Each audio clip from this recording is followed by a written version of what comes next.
ఇవాళ రేవంత్ రెడ్డి గారిని కూడా ఎదిరించి పోరాటం చేస్తా అంటూ నేను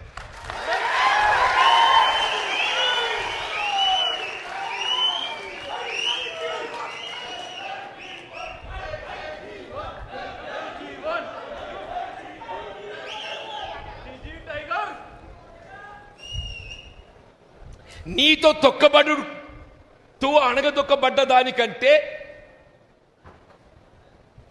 ఎదిరించి పోరాడతారు పోయేదేమున్నదే. నాకు ఎదిరించి పోరాడ పోయేదేంది అంటూ నేను మనం పోయేదేందని చెప్పర్రా. పోరాడదామా వద్దా చెప్పండి, పోరాడదామా వద్దా?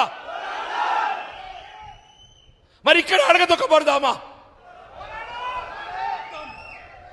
ఎంతకాలం ఈ అవమానాలు, ఎంతకాలం ఈ అవమానాలు, ఎంతకాలం ఈ మానసిక క్షోభ?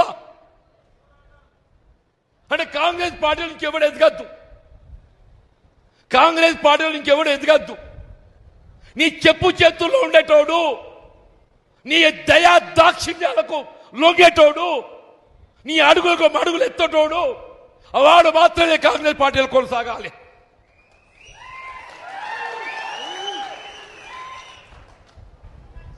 నిన్ను ఎదిరించేటోడు,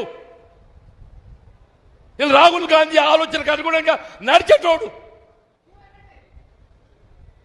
నువ్వు ఎవరిని అడగదొక్కుతున్నావే? రాహుల్ గాంధీ గారి ఆలోచనకు అనుగుణంగా నడిచేటోడిని అడగదొక్కుతున్నావు అంటూ నేను. నువ్వు అడగదొక్కేది ఎవరిని కాదు, రాహుల్ గాంధీ గారి ఆలోచనకు అనుగుణంగా నడిచేటోడిని నువ్వు అడగదొక్కుతున్నావు అని చెప్పంటూ నేను.